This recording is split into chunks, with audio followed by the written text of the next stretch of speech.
guys, welcome back to the shop. It's always great to be here in the shop. I don't know if you agree with this or not, but in my opinion, it doesn't matter what's happening outside the shop. It's always a great day to be here. Politics or weather or whatever's going on, it's still a great day to be in the shop. And today we have a neat little project here that we're going to look at, and it's a mail call. A friend of the channel by the name of Todd was watching the video I did on the national pattern, the Plumb national pattern hatchet there.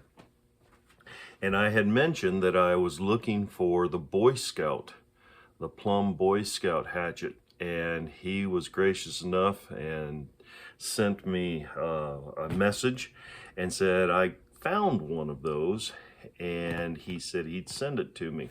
Well, it came, and we're ready to open that up. So I'm gonna bring you down here on the bench. Let's see what we got.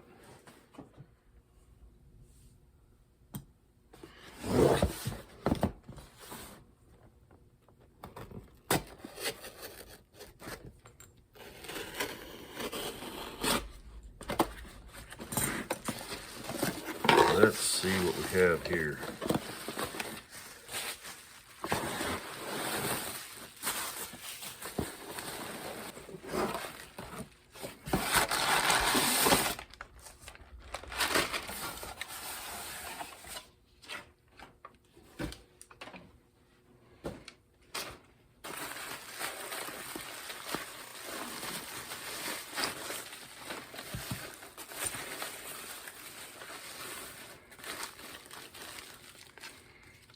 Check that out. Isn't that sweet? Oh man. That is a nice little tool.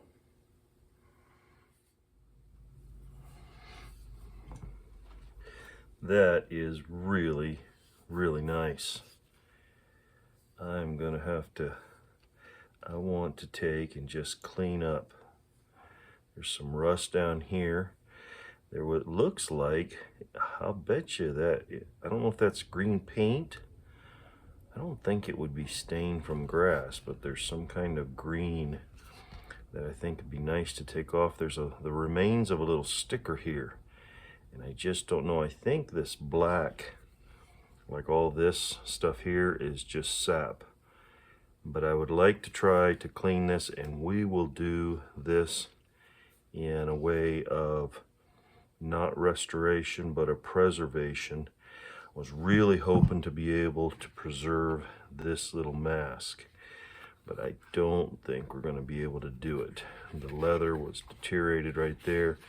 There's a lot of cuts right in here, but what I'm anxious to see is if there'd be a way to separate the back from this little button on the, I don't know if I can get that out, but if I could separate that and then try to work this loose, I might be able to duplicate this mask and keep the beautiful Boy Scout insignia that's on there.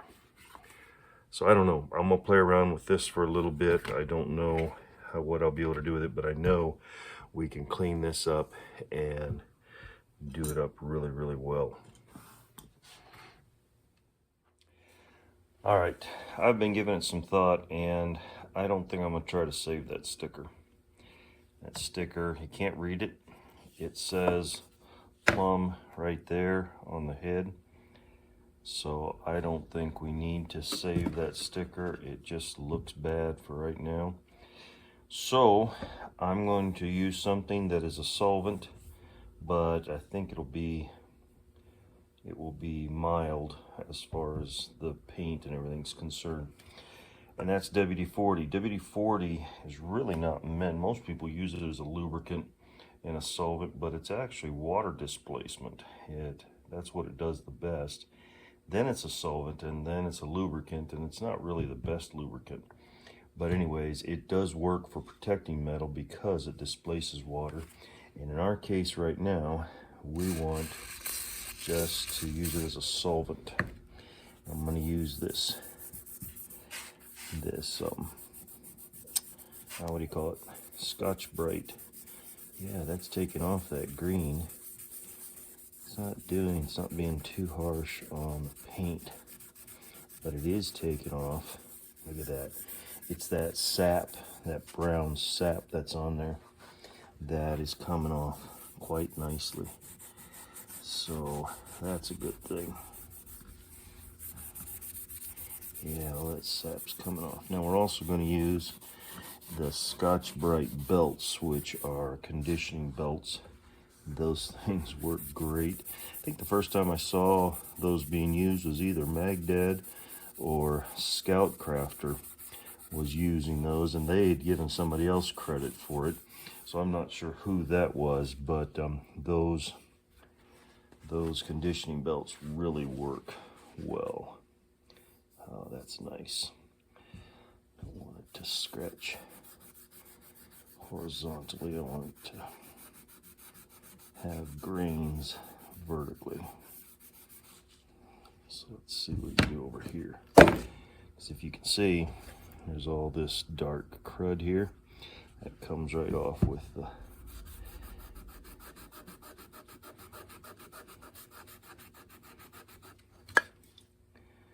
WD-40 here.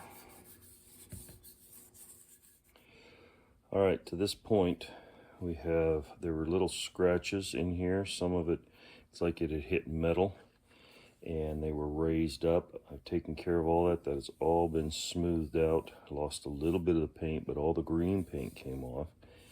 It just looks worn. Exposed the insignia just a little bit more without ruining or making it a complete, taking everything off. Now this pole is in pretty bad shape. We have these conditioning belts. This is the very coarse conditioning belt, and I'm only going to run that on the pole. Then we'll switch this out to the fine conditioning belt and get this rust here on the bit that needs to be removed, and we should be able to just kind of refine that a little bit with that conditioning belt. It really won't remove anything. You might see sparks, but it is not really removing much of anything. It's just kind of evening out. There's a little bit, see, it's there's a burr right there, and I'll just kind of taper that off. It's not going to sharpen it a lot, and I'm not wanting this to be sharp. It's mainly going to be something of a showpiece, and we just want to get it all set up. Then we're going to put some linseed oil on this handle. There was some sticky stuff on here, and I was able to get that off with the WD-40 without removing any of the stains. So there are some scratches here in the handle, and I want to just take and lightly sand all this before we put the linseed oil. But right now, let's do this pole.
think this thing is about done. I think this is one of the best ways to oil handles. And I had somebody comment on me, and I know, in fact, I think I've shared it on some of my videos. The old timers used to say you oil a handle every day for a week, once a week for a month, once a month for a year, and then once a year every time after that. And I think that's probably very good. It probably work quite well, but it's quite labor intensive as well. Skill Cult is somebody I have watched too, and he takes bisqueen and lays it out, puts his axe handles in the bisqueen and just pours the linseed oil in there, and then just rolls it all up into the bisqueen. And he'll just roll that bisqueen every so often, a couple days or so, and he'll leave them sit there for a month and just soak. And he claims 100% saturation, which could very well be. He says when he replaces a handle, he'll cut it off and he'll look in there and you can see that it is all the way to the core. And you can cut those handles open and see that. And that's fine too. But for me, I like to take and dip it in the tank and let it hang and drip back into the tank, and this just stays nice and moist and wet. If it dries up right away, dunk it again. But you can pretty much, I think you can get it done in about a day by doing it this way. I'll try to remember to put a link to the video of my linseed oil tank and how I do this. And you just put tools right down in there, pull them up, flip them over, all the oil starts to run down. Just take a paintbrush and spread it out evenly and just keep that going, and it will saturate those handles really well. But I think this thing is about done. Let me bring you down here on the bench and we'll take a closer look. There we go, all finished up, cleaned up, got all the rust off of that bit, got all the little notches. It looked like somebody had hit a piece of wood with nails in it and there were scratches. The scratches are still there, but there were raised pieces of little burrs that you could see. And I got all of that taken care of, and it's nice and smooth. Again, we're just doing a preservation on this. It's iconic, the Boy Scout logo there, and the Plumb is a very popular brand. Just love the way this turned out. I do think the best way to do these is in the tank, and also using those conditioning belts. I think I saw it was either Magdad or Scoutcrafter that I saw use the conditioning belts, and they just work beautifully. So now all we need to do is clean up this head, and we'll use our rag in the can. Somebody scolded me on YouTube that I didn't give proper credit when I did my video on the rag in the can. And I know it's Paul Sellers that made it popular on YouTube. I don't think he's the one I saw, though. It was somebody else on YouTube. And I'm sure he's not the originator of the idea, but it is a great way to do this. You put any kind of oil on there you want, and you just clean it up. Put your axe or whatever tool you want to oil up and clean up, and it just makes it nice and will preserve it well. So once again, thank you, Todd, for sending this to me. I just love the way it turned out. It just makes me smile, and I just appreciate it so much, your generosity. And thank you. And we are going to give it a home up here on the wall. I know I said on the video when I did this national pattern I wasn't going to put it up here on the wall, but I changed my mind. I took the other national pattern that was down here down, and I put this one up here. And this time I'm going to take this Craftsman down. I'll put it with the rest of my small axe collection, and we're going to put this thing up here in its place. Doesn't that look nice? That is great. So thanks again, Todd, and for sending that to me, and thank you to all you who are viewing this and coming here into the shop. I appreciate you stopping by to visit me here. Thank you for letting me into your home and taking up some of your time. I hope you found it to be entertaining. Give us a thumbs up if you did, and share this content. If you know somebody else that might enjoy this, please send them the link. We're trying to build the channel. I'm looking to get 5,000 subscribers. I don't know that I've set a timeline, but we're working on 5,000 subscribers, and we've got our breast drill over here that we're going to be giving away once we hit that. So if you're not subscribed, hit that subscribe button, hit the bell notification, and next time we have a video, you'll be notified and you'll be able to come visit me again here in the shop. So thanks again, and guys, like always, here's to you. Have a great day and God bless.